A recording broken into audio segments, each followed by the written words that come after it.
कि हमें स्विच कब कनेक्ट करना है। तो एक ये मैंने छोटा सा एनिमेशन तैयार करा है, इसको जरा देखते हैं और इससे हमें समझ में आएगा। तो जब हम दो अल्टरनेटर लेके आएंगे तो मान के चलते हैं कि जो इनकमिंग अल्टरनेटर है वो फास्ट है और उसकी स्पीड बहुत ज़्यादा है, ठीक है। एक चीज़ और मैं बताना आपको रह गया कि एक्चुअली क्या होगा कि जब तुम ऐसा लाओगे और लाइट बीट क्रिएट होगी, जैसे एग्जांपल के तौर पे मैं दिखाता हूँ। इस समय अगर हम लैम्प की स्थिति देखेंगे तो लैम्प कुछ इस तरीके से बड़ी तेजी से डार्क ब्राइट, मतलब व्हाइट का मतलब ब्राइट ले रहे हैं और डार्क का मतलब ले रहे हैं कि कंप्लीटली डार्क। ये गरीबों वाला एनिमेशन है, तो इसी से आप लोग काम चलाना पड़ेगा कॉन्सेप्ट क्लियर करने के लिए। तो अब देखो बड़ी इंटरेस्टिंग चीज है यहाँ पर, जब इस तरीके के लैंप डार्क हो रहे हैं, ठीक है, और डार्क ब्राइट बहुत तेज हो रहे हैं, इसका मतलब क्या है? अगर ये बहुत तेजी से हो रहे हैं, इसका सिंपल सा मतलब है कि जो तुम्हारा इनकमिंग मशीन है, this is your incoming machine and this is your running machine, ठीक है। तो ये समझ लो, इसको इनकमिंग है, राइट वाली मैंने इनकमिंग ही ली है। तो इनकमिंग अल्टरनेटर जो है वो क्या है, बहुत फास्ट है, ठीक है, क्लियर हो रहा है यहाँ पर। इनकमिंग अल्टरनेटर जो है वो आपका काफी ज्यादा फास्ट है। अब अगर इनकमिंग अल्टरनेटर बहुत फास्ट है तो हम क्या करेंगे, या तो बहुत फास्ट है या फिर इनकमिंग अल्टरनेटर बहुत स्लो है। एग्जाम्पल के तौर पे ये देखो, अल्टरनेटर घूम रहा है, अभी हमें पिक्चर में देखने को मिल रहा है कि इनका अल्टरनेटर बहुत फास्ट है, लेकिन जब प्रैक्टिकली परफॉर्म कर रहे होगे और बिना टेकोमीटर करोगे तो ये हमें समझ में नहीं आएगा कि इनकमिंग अल्टरनेटर बहुत फास्ट है बहुत स्लो है। अगर बल्ब इतनी तेजी से जलबुझ होंगे तो इसका सिंपल सा मतलब है कि भैया फ्रिक्वेंसी डिफरेंस बहुत ज्यादा है, ठीक है। तो अब यहाँ पर क्या करोगे, तुम स्पीड को एडजस्ट करोगे, तो इसके लिए हम लोग हिट एंड ट्रायल मेथड करते हैं। हिट एंड ट्रायल मतलब हम क्या करेंगे, एक बार अल्टरनेटर की स्पीड को बढ़ाने की कोशिश करेंगे, हमें पता ही नहीं है तो हम एक बार बढ़ाने की कोशिश करेंगे। तो जब बढ़ाने की कोशिश करोगे तो तुम देखोगे कि ये जो बीट है लाइट की, मतलब डार्क ब्राइट जलबुझ जो बल्ब हो रहा है, इसकी स्पीड बहुत तेज हो जाएगी। तो इसका मतलब हम गलत डायरेक्शन में जा रहे हैं। समझ में आ रही? मैं बता रहा हूँ आपको कि लैब में कैसे परफॉर्म करा जाता है और कैसे सिंक्रोनाइजेशन करते हैं। तो एक बार हम अल्टरनेटर की स्पीड बढ़ाने की कोशिश करेंगे प्राइम मूवर से।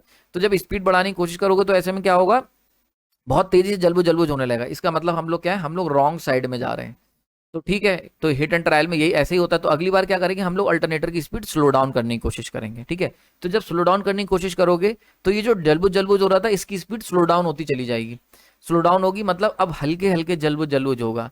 इसका मतलब क्या है कि हम सही तरफ जा रहे हैं। तो आइडियली हमें क्या करना है, जब भी आप लैब में एक्सपेरिमेंट परफॉर्म करो और जलबुझ बहुत तेज हो रही हो, तो पहले एक बार स्पीड बढ़ा के देखना। अगर स्पीड बढ़ाने पे जलबुझ की जो बल्ब की जो जलने बुझने की स्पीड है वो तेज हो रही है तो गलत जा रहे हो।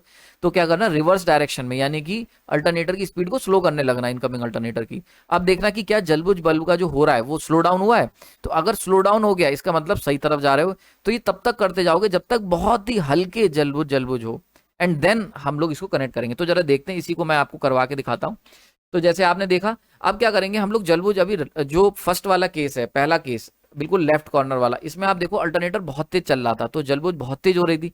तो हमने क्या करा, इसकी स्पीड को स्लो डाउन करा। तो स्लो डाउन करोगे तो सेकंड केस आप देख रहे हो, सेकंड केस में क्या है कि जो रनिंग अल्टरनेटर है लेफ्ट वाला वो थोड़ा स्लो है, और राइट वाला जो इनकमिंग अल्टरनेटर है वो थोड़ा सा फास्ट है, मतलब थोड़ी सी स्पीड उसकी ज्यादा है। तो ऐसे केस में क्या हुआ कि अब देखो जो मिडिल वाला केस है, इसमें देखो जलबुझ की स्पीड स्लो डाउन हुई है compare to the left one. तो यानी कि हम लोग सही तरफ जा रहे हैं। तो पहला अल्टरनेटर जब लेके आए थे हम लोग तो बहुत तेज जलबुझ हो रहा था, उसको स्लो डाउन करा। अब जलबुझ की बल्ब के जलने बुझने की स्पीड क्या हो गई, थोड़ी सी कम हो गई, यानी कि हम लोग सही तरफ जा रहे हैं। अब हम लोग इनकमिंग अल्टरनेटर को और स्लो डाउन करेंगे। तो अब की इनकमिंग अल्टरनेटर को हमने जब और स्लो डाउन करा तो वो लगभग मैचअप कर गया हमारे रनिंग अल्टरनेटर से ना। ऐसे केस में आप ध्यान से देखो, बिल्कुल राइट कॉर्नर वाला केस, कि ऐसे केस में बल्ब की जो जलने की और बुझने की जो स्पीड है कितनी ज्यादा स्लो डाउन हो गई। समझ में आ रही बात? ये यही वो केस है जो डिजायर्ड केस है। अब ये क्या हो रहा है, बल्ब बहुत ही हल्के हल्के जल रहे हैं और बुझ रहे हैं।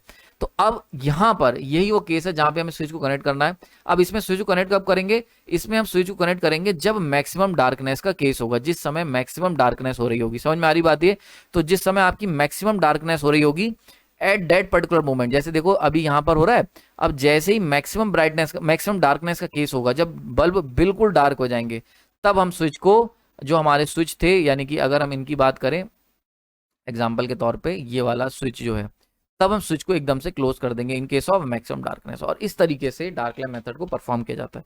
तो आई होप ये जो मैंने आपको एक एक गरीबों वाला जो एनिमेशन आपको दिया, इससे आपको थोड़ा सा क्लियर हो गया होगा कि किस तरीके से लैब में ये चीज परफॉर्म की जाती है। ठीक है, क्लियर हो गया। बाकी कोशिश करूंगा कि इस बार जब डीसी मशीन की, इस सेमेस्टर नहीं यार, इस सेमेस्टर पॉसिबल नहीं है, अगले सेमेस्टर में होगी, लेकिन फिर भी मैं बात करूंगा अपने लैब असिस्टेंट से। और अगर ये वाला एक्सपेरिमेंट हम आप लोगों के लिए परफॉर्म करवा पाए तो हम इसकी एक वीडियो बना के आपके लिए डालेंगे, जिससे आपको ये चीज़ बिल्कुल क्लियर हो।